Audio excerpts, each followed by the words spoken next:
everybody, and welcome into Blue Jays Today, where we always have something to say about the Toronto Blue Jays. Coming to you from the Sports Interaction Studio, I'm your host, Nicholas Playlock. And I'm your host, Adam Peddle. And today, guys, our MLB Blue Jays free agency trade rumors and news is continuing on, and we've got a very special guest here today from USA Today. Please welcome Mr. Bob Nightengale back for the second time. Bob, how are you doing today, my friend?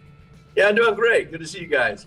It's good to see you too, man. And obviously, we were just saying off camera, this is an incredibly busy time of year for you and for us as well.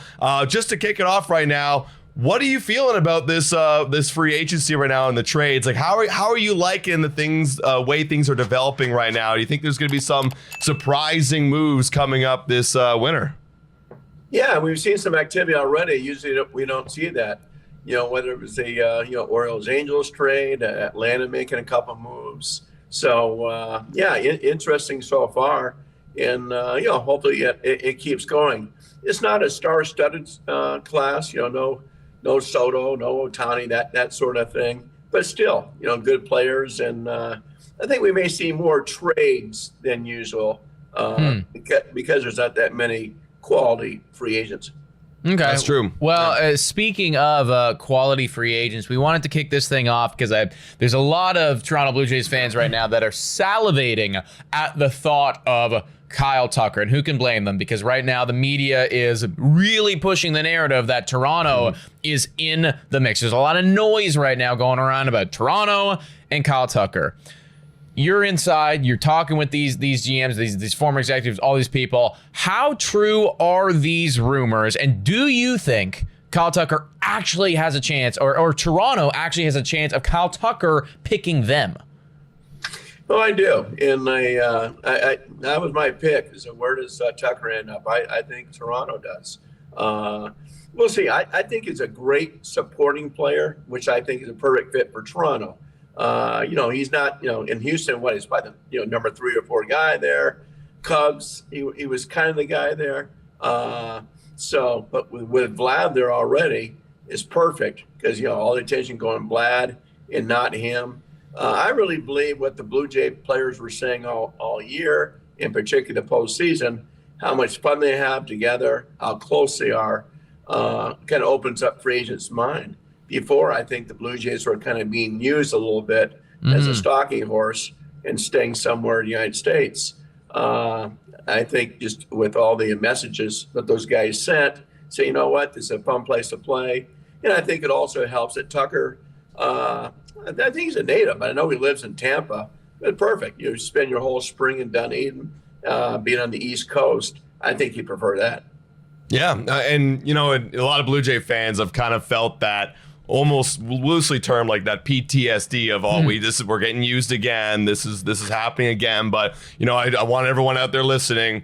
Bob's saying that ain't happening. This might actually be some truth and some weight to it. Yes, I'm very happy that you did say that, because the amount of comments that we get on a daily basis, just of everybody getting triggered from the Ohtani stuff, from the Soto stuff, from various other different free agents where Toronto has, like you said, kind of been used as leverage a little bit. A lot of people are triggered at the fact that, now we're getting talked about with Kyle Tucker. I guess just to further hammer this point home, in your opinion, this offseason, you're not looking at the Toronto Blue Jays as it being a leverage play for some of these bigger free agents. It is actually a realistic possibility that Tucker or, you name it, could come here.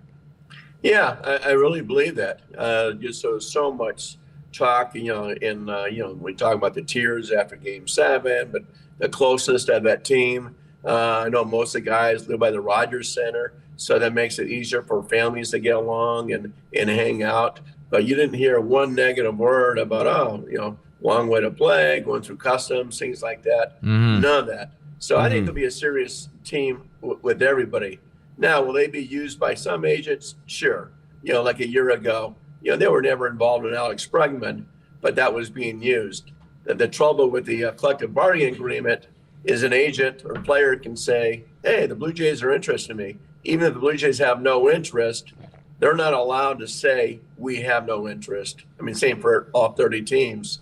Right. So it can be used that way through the media, but I don't believe so in this case at all, with Kyle Tucker.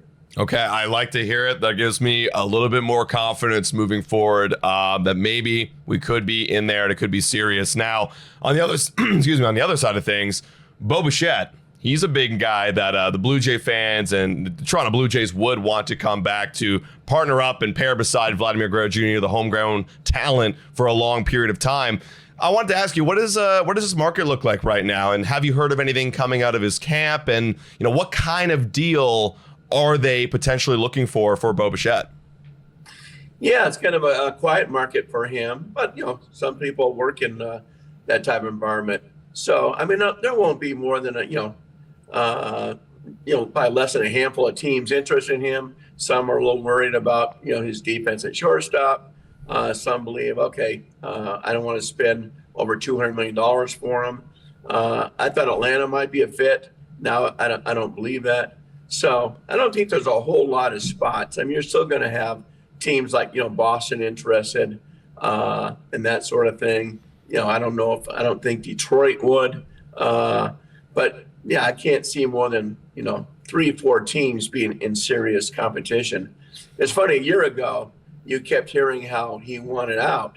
That he would accept. He would love to have a trade. Tired of just a different situation. Yeah. Now you're not hearing that. So now you're saying, okay, let's see how much he wants to return to Toronto. It's in his court. Let's see if he wants to go for every last dollar, or if he prefer to stay somewhere in the United States. Okay, so considering you're from what you're hearing right now, there's some interest, but not overwhelming amounts of interest. I know that you actually messaged us. I asked you about, a whole deal with him, what that could look like. And you brought up the idea of opt-outs in his contract. Right. When you're thinking about the current market that's shaping up right now for Bo Bichette, how are you viewing or what do you think a deal for him might look like with that current competition? And then with also, as you brought up, some of that uncertainty surrounding, well, is he a shortstop? Is he a second baseman? What are we doing here defensively? Yeah, I would think he would get more than Alex Bregman for sure. How much more, that remains to be seen. I think it'd be much closer on the $200 million mark than $300 million mark. And if you're the Blue Jays, hey, you like to have him back, but you just went to a World Series without him. I mean, he missed all September, missed the first few rounds, and they kept winning. He stepped up and played in the World Series. Kudos to him for risking injury and wanting to play. Love all the comments he made, like, hey, I got a chance here to win a World Series, worry about my future later. Yeah. That goes a long way for not just the Blue Jays, but other teams to see that and say, you know what, we love that kind of talk and guy willing to risk injury to win for our team.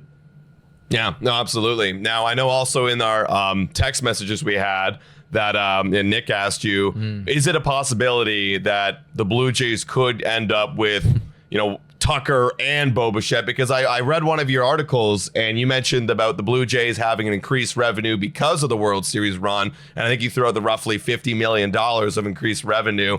So is that the reason why they could go out and make splashes? And now that would be a wild offseason. That would be like the winners of the offseason if you could pull that off. But is that why? Because they've got a more player revenue, like they got more money to spend? Yeah, and certainly with the Rogers on the team, I mean, they have just about as much money as anybody in baseball. They can do what they want. Just depends how much luxury tax they want to pay. I guess the question would be, if you got both those guys, Bichette and Tucker, could you go out and get one of the big boys as far as pitchers? Right. That might be tough. It might be saying, okay, we can do two of those three, but we can't get Tucker, Bichette, and say a Framber Valdez or that would just be video game kind of stuff. Right, exactly. Now, to kind of wrap up the whole Bo Bichette stuff, I know that as it stands right now, it's being reported that Toronto is the favorite or one of the favorites for Kyle Tucker. Is that also the case still with Bo Bichette? Do you believe that? Is that what you're hearing right now? Or out of those, 3 to 4 teams that you're saying that are interested, do you think that Toronto is prioritized in going and getting a Kyle Tucker? And then I guess a follow-up question to that is, how does their pursuit of Kyle Tucker play in and factor into their pursuit of Bo Bichette as well? Yeah, I mean, you got to just play both at the same time, and pursue both. Both accept it. Hey, that's great. But you can't just put all your eggs in one basket for one guy and lose out on the other. You're going to have the Dodgers. They got plenty of money. They actually got about $85 million coming off the books. So they can. I don't think they certainly don't have to have either one. They don't have to have Tucker. They just won 2 World Series without him. Mm-hmm. I think for them it'd be more like the Soto thing, kind of keeping everybody honest. We don't want someone to get Tucker, for no money, but we want to be in there just in case he wants to come out west. But yeah, you're going to have the Dodgers involved in that. You're going to have the Mets involved in things, the Red Sox, but not a whole lot of other teams. I don't see a team like the Cubs being there. I don't think Houston will be. So when you look at the big boys that are perennial contenders, I'm not sure how many of them are going to be, in both of them. I'm not sure any team's going to be for both guys, maybe just one. Yeah, no, and if the Blue Jays couldn't, let's say for whatever reason they don't land either or, Bo Bichette goes somewhere else, Tucker goes somewhere else, what would be like a realistic fallback plan for the Blue Jays? I know you mentioned Alex Bregman. Would that be one? They weren't interested last year, so I want to say no. Won't completely rule it out, but they were never involved in there. I know they were linked to them, but there was never any thing going on there. So I would say unlikely unless he just Bregman can't get an offer he wants somewhere else. So would Cody Bellinger play there? I'm not sure. Bellinger had a heck of a year. If you're the Cubs, you probably would have been better off holding on to Bellinger and not making that trade and trading away, a couple of your top guys to Houston for Tucker and keeping Bellinger. So Bellinger, I think, is the fallback for everybody if they don't get Tucker. Okay. Yeah. All right. And I know that there's been in years past anyways, there's certainly been some rumblings. I don't know how true they are or not true, but rumblings that Toronto was at least in contact with some of Bellinger's camp and everything like that. So I could 100% see that. And I mean, from a Blue Jays fan standpoint, I certainly wouldn't be upset about that. But it does feel like at this point, I guess for lack of a better term, I'd feel kind of like I'm getting blue balled if we didn't end up getting either one of Kyle Tucker or Bo Bichette, which is all of the reports that are coming out right now. But maybe that's just wishful thinking on my part. I want to transition a little bit here and talk a little bit about that pitching market. You brought up the idea where it's like, okay, if they go out and they get Bo and they get Kyle Tucker, that'd be magical, that'd be fairyland type stuff. But then could they also go out and get a pitcher, which I would argue, after watching that World Series run, is probably of more importance to them than getting a big time bat. That offense is great. The pitching staff, still some question marks right there. What's the latest that you're hearing right now in terms of the Toronto Blue Jays and their pitching market interests and just everything that's going on in that side of things? Well, I'm sure most teams that have money, they're interested in Amaya from Japan. I mean, he's supposed to be the real thing. Like a Yamamoto. I'm not saying he's Yamamoto, but in that vein, certainly Framber Valdez. He was at the GM meetings, kind of talking to teams himself, trying to present himself about what happened that night with his catcher when he crossed him up. Those guys stand out. There's a Dylan Cease. So there's a few frontline guys out there, probably led by the Japanese pitcher and Valdez. I'm not sure about Cease. People say Cease could be top of the market. I don't know about that. I think it was disappointing in San Diego. He certainly has the stuff, but he was only going about 5 innings too. Yeah. And do you see Toronto actively pursuing these types of pitchers right now, this high caliber pitcher? Or have you heard something recently that there are some rumblings that they are looking at some of these guys? Yeah, I've not heard the rumblings of who they've talked to, but it just makes sense. Everybody wants a frontline pitcher, and that fit in perfectly. And you need pitching to get to the World Series. You need pitching to win the World Series. The Dodgers don't win the World Series without Yamamoto. That sort of thing. So it just takes the pressure off everybody. The Blue Jays, they obviously need starting pitching this offseason, because when you're looking ahead after 2026, Kevin Gausman is off the books. He's been a great ace for them for a while now. Already Bassitt left. Already Max Scherzer probably not coming back. And then you're looking at an opt-out year for Jose Barrios. So the only guarantee really is Trey Savage. So, the Blue Jays should absolutely be on the market. Maybe got to take a little bit to develop that a little bit. I did want to jump in there very quickly because you brought up Max Scherzer, and that's actually something, like, I was on the radio recently and we were talking at nauseum about Max Scherzer. Do you see Max Scherzer coming back to the Toronto Blue Jays? Because some Blue Jays fans are like really enamored with the idea of bringing back Mad Max, for another kick at the can, because he did have his moments where he was very good. I don't. He's been going year to year to different places. I bet he goes somewhere on the East Coast. But when you look at his numbers, I love Max Scherzer, but he did not have a good regular season, obviously. Yeah. It was in the playoff roster for the World Series. So that's why I think the Blue Jays would say, you know what, we're going to save ourselves over $15 million here and use that money elsewhere. Yeah, and like what I'm saying, like kind of reinvest it. And I think the more important thing is the long-term play right here. You got to get somebody to kind of flip over that rotation to be stable in 2027 and beyond. Now, you brought up a little bit earlier about how there could be a lot of trades happening. In the Blue Jays, last couple off seasons, they've had a lot of trades. That's where usually they can go and really upgrade the team. Do you see the Blue Jays being active right now in the trade market? And if so, what kind of potential trade would they be looking at right now? Well, they certainly have, prospects are coming. So you're always looking at, prospects, who needs money, who wants to deal guys. I don't believe that Milwaukee will trade Freddie Peralta, but if they were blown away, they would. He's only making $8 million.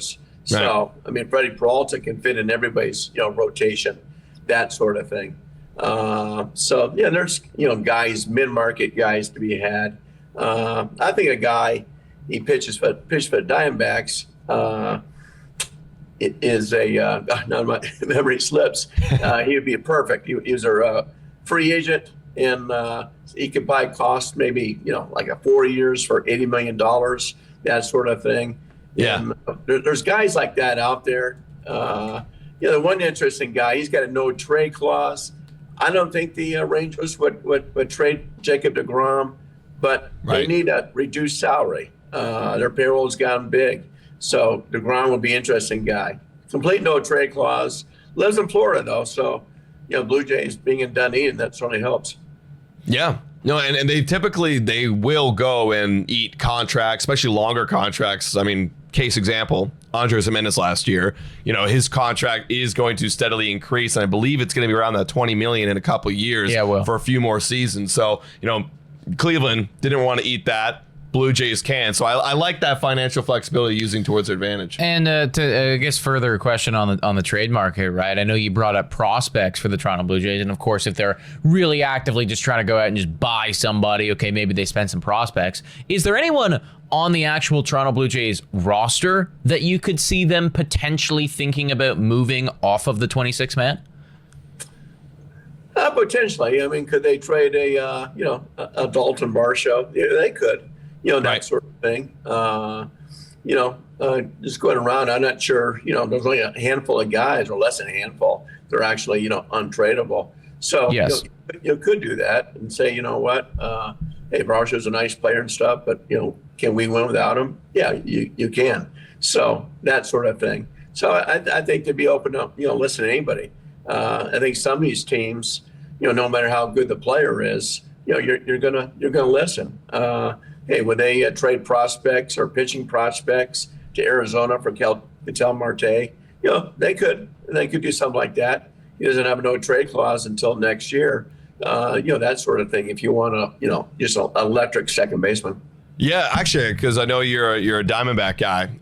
Is that something you can actually see happening in Ketel Marte this offseason? And maybe this is off Blue Jays topic, but Nick and I were talking, and we kind of were trying to just figure out what the direction of the Diamondbacks were going in, because Ketel Marte is an awesome player, and to trade him, it almost feels like you're going into a big retool coming up right now.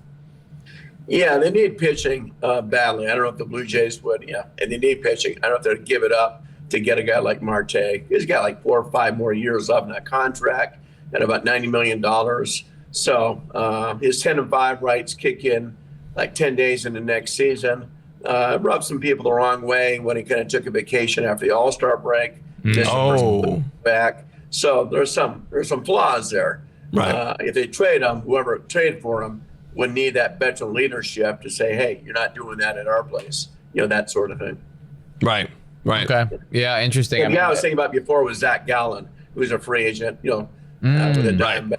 And Merrill Kelly, who they traded to Texas, saying you could probably get him for 2 years at, probably about $40 million.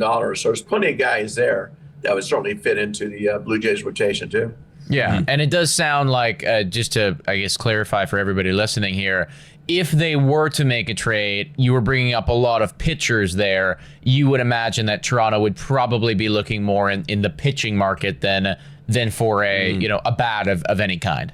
Yeah, absolutely. Because they get a bat with money, as a free agent, and you want pitching back. Yes. It's hard for any team to give up pitching.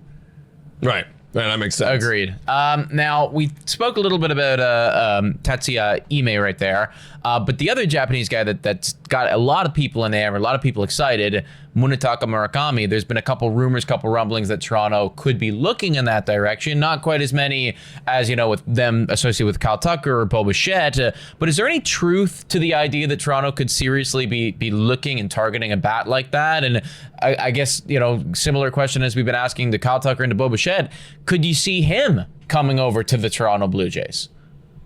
I would say more unlikely. Just say the Blue Jays' bread and butter was putting the ball in play, making things happen. This guy's a big strikeout home run guy. And if you're striking out 40% of the time in Japan against 93-mile-an-hour fastballs, what's going to happen when the Major League Baseball average is 96? I would think an Okamoto, who's going to be cheaper, would more fit in. A better defensive player, makes contact, that sort of thing. I just think Murakami goes against kind of what their principle is, what their philosophy is as far as putting the ball in play. Yeah. That sounds like a New York Yankee to me. Yes. Lots of swing and miss. We love it. Yeah, they need a first baseman, with their thing. And with Goldschmidt, probably not coming back. So, yeah, that would make more sense for them or Red Sox than the Blue Jays. Yeah. Now, on the other side of things, I know the Blue Jays have been really trying to tap into the Japanese market. And, Tatsuya Ime is obviously the pitcher to be looked at right now for this offseason. And you said he's a top 5 pitcher. Tell me a little bit about what makes him so tantalizing for a big league club. And then, is it possible he can come out east and play for a team like the Blue Jays? Or because we've seen for the years past, kind of a lot of these Japanese players landing west, which geographically makes a lot of sense. Do you see that possibly happening? And tell us a little about Ime. Yeah, Ime's got 5 or 6 pitches. Reminds people of Yamamoto, not to Yamamoto's class, but with Yamamoto making the transition and being one of the top pitchers in the game in his second year, I think people are saying, hey, why can't he be a little different version of that? I don't think as dominant, but still very, very good. So I think a lot of teams are enamored with him. And I think, going back east could make more sense for him just because I don't see those teams out west spend that kind of money. I don't think Seattle will. They just locked up, Josh Naylor.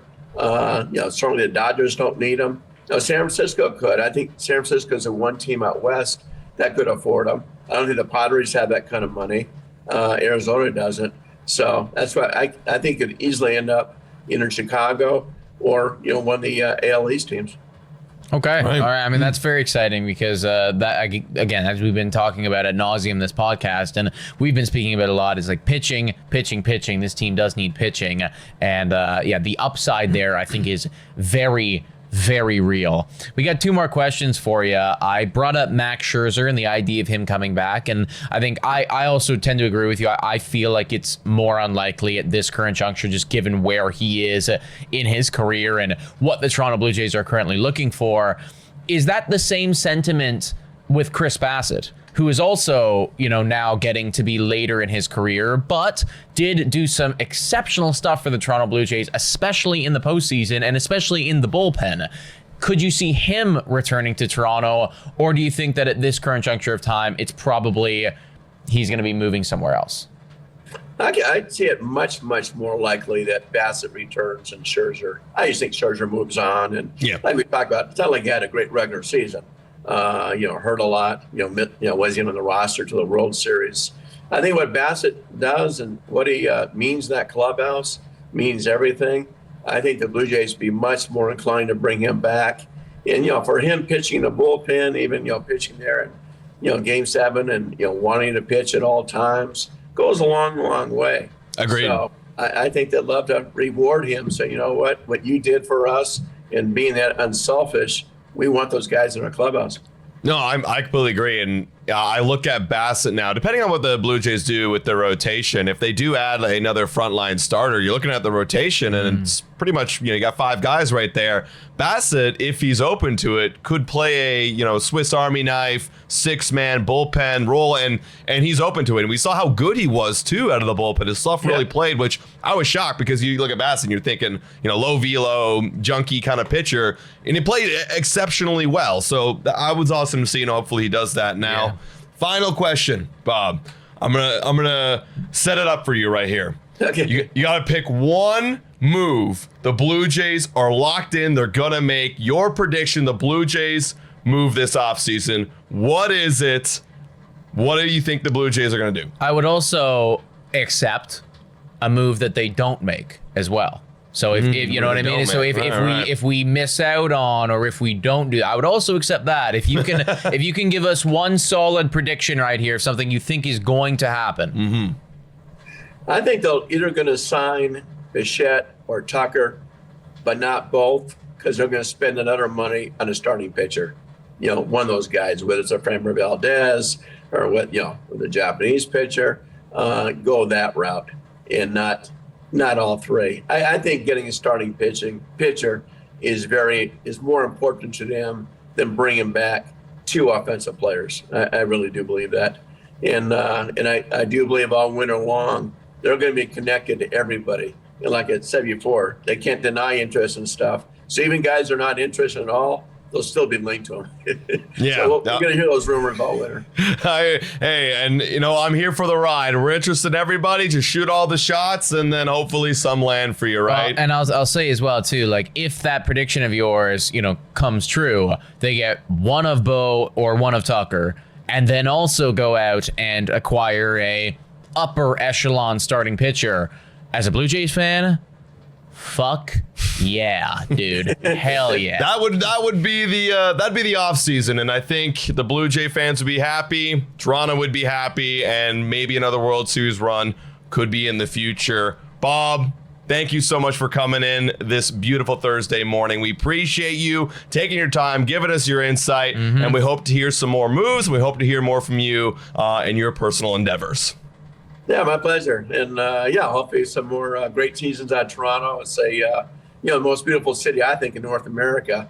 It's a blast being there. And, you felt bad for the Blue Jays fans, like just their heart was so into it.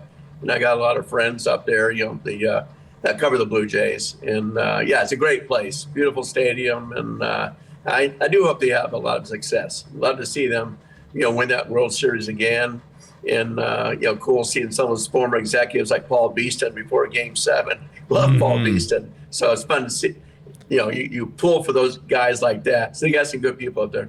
That warms my heart, Bob. Yes. And listen, hopefully you'll be having to make a trip down there back to Toronto late October next year, man. That's fingers crossed right there. Prediction of mine. But once again, thank you so much, dude. We'll be looking out for your articles. We'll be keeping in contact. Everybody, that was Bob Nightengale. We appreciate everything he does for us. If you haven't already done so, please make sure to hit that like, smash that subscribe button. $4 a month becoming a YouTube member. Thank you to all of our current YouTube members. You guys are amazing. Guys, thank you so much for watching. And as always, go Jays, go!